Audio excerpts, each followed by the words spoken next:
Sir हम China में शादी करेंगे और कहेंगे पूरा चाइना मेरा है। बेबू तुमको हम समझा रहे हैं। लड़कियां होती हैं सब ना, उनको अपना शरीर अपना चेहरा ना एकदम भभका के रखना है एलईडी बल्ब की तरह, लेकिन इनका जो होता है परासरण आघात, आघात मतलब झटका, ये बर्दाश्त नहीं कर पाते हैं। इसी वजह से अगर आप इनके शरीर पे क्या डाल देंगे, नमक डाल देंगे तो ये मर जाते हैं, क्योंकि नमक जैसे डालते हैं तो उनका त्वचा बर्दाश्त नहीं करता है, इस झटके को वो अंदर लेके चला जाता है और नमक की जलन जब अंदर जाती है तो उनके शरीर में कंपन होने लगता है, इनका हार्ट अटैक होता है, मर जाते हैं। तो नमक डाल देने से ये केचुए क्या हो जाते हैं, मर जाते हैं। अब ऐसी केचुए का बड़ भाई है नेरिस, यार चेरा बोलते हैं इसी को, नेरिस कहते हैं।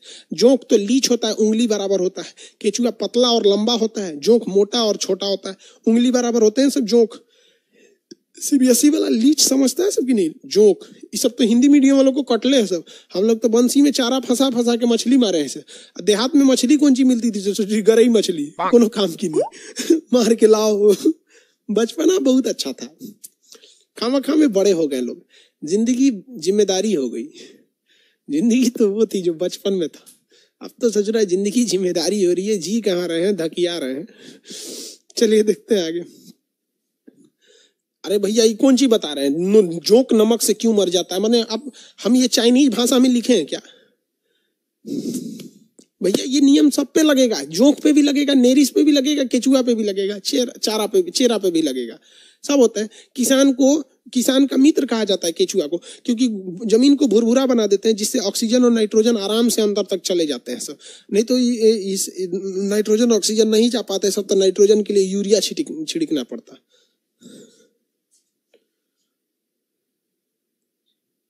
हम भी मछली मारे, हाँ भैया उनका त्वचा कमजोर होता है जोंक का।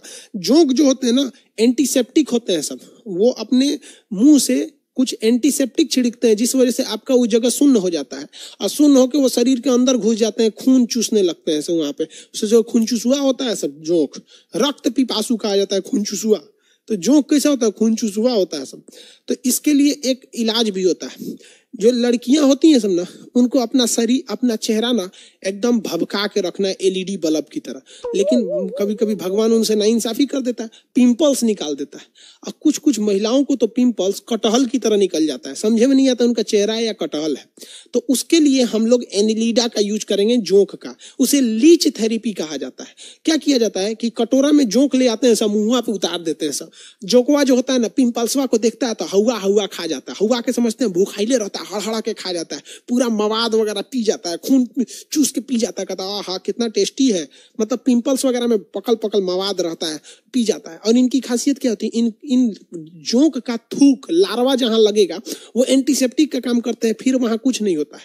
तो उससे जाकर चुसवा लीजिएगा लोग ना लीच थेरेपी करके, तो फिर पिंपल्स वगैरह नहीं निकलेगा। ये देसी इलाज है। हमारे यहाँ आयुर्वेद के समय यह चीज बहुत प्रचलन थी, लेकिन मल्टीनेशनल कंपनी आए सब तो नो स्कार्प हाई क्रीम हाउ क्रीम लगाओ ससुरा, क्रीम तो कहीं का हद हो जाता है क्रीम लगाने के लिए। हम एक रिलेटिव के यहाँ गए थे, तो नहाने गए तो हम पूछे भैया साबुन उबुन है? हम लोग तो घड़ी साबुन से नहा लेते हैं, सर्फ एक्सेल कोनो मिल जाए तो कह रहा उसी में होगा।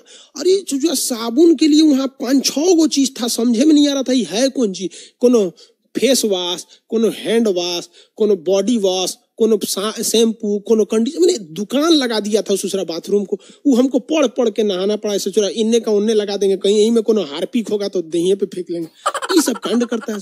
हमारे यहाँ लीच थेरेपी हुआ करती थी। तो हम लोग के वक्त में आखिर स्वामी दयानंद सरस्वती ने क्यों कहा था कि वेदों की ओर लौटे? हमारे यहाँ आयुर्वेद था, अर्थार्वेद था, ये सब बहुत पहले से थे सब। तो ये लीच थेरेपी आप समझ गए होंगे। ये क्या पूछ रहे हो लिया?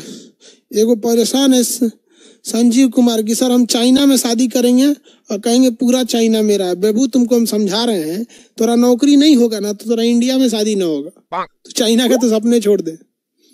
और चाइनीज सामान लाओगे तो कितना दिन चलेगी? 2-3 साल में मर जाएगी वो। चाइनीज सामान ज्यादा देर थोड़ी चलता है।